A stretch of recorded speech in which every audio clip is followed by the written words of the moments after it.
बोलगड़ block बांको स्थित सरकारी प्राथमिक शिक्षक शिक्षा प्रशिक्षण सभागृहଠାରେ ଅନଙ୍ଗ ନରେନ୍ଦ୍ର ସାହିତ୍ୟ ସଂସନ ପକ୍ଷରୁ ବରପୁତ୍ର କାଳୀଚରଣ ଜୟସିଂହଙ୍କ 82ତମ ଜନ୍ମ ଉତ୍ସବ କବିତା ପାଠ ପ୍ରତିଭା ସମ୍ବର୍ଦ୍ଧନା ଓ ପୁସ୍ତକ ଲୋକାର୍ପଣ ଉତ୍ସବ ଅନୁଷ୍ଠିତ ହୋଇଯାଇଛି।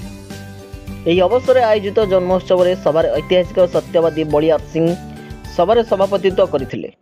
मुख्य अतिथि भाव झारखंड राज्य उच्च न्यायालय प्राक्तन न्यायमूर्ति विद्युत रंजन षडंगी जोगदे गौतम बुद्धଙ୍କ संपर्क आलोकपात करथिले।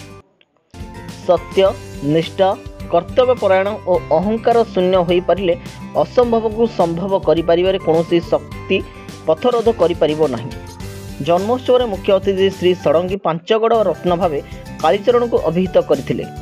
मुख्य वक्ता भावे प्राक्तन जिलापाल डॉक्टर निरंजन साहू जोग दैथिबा बेले सम्मानित अतिथि भाव professor doctor Premanand Mahapatra, doctor Purnachandra Mallik, doctor Rabindra Kumar Bihari, Kumudini Jaisingh और मनोरंजन दास प्रमुख मंचासीन थिले।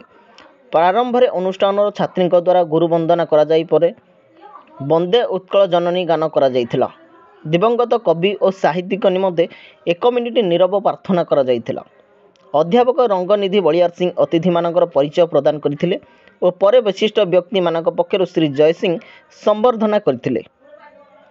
स्थानीय कलाकार द्वारा अनंग भणदी श्रीराम कथामृत गान करा जायथिला।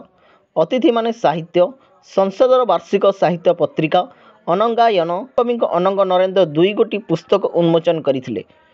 पर अनुष्ठान पक्षर अतिथि प्रतिभा प्रमुख माने संबर्धित होइथिले। परिशेष कोषाध्यक्ष पद्मनाभ खटई धन्यवाद अर्पण करथिले। बोलगड़ू गंगाधर साहू रिपोर्ट, खबर हब ओडिशा।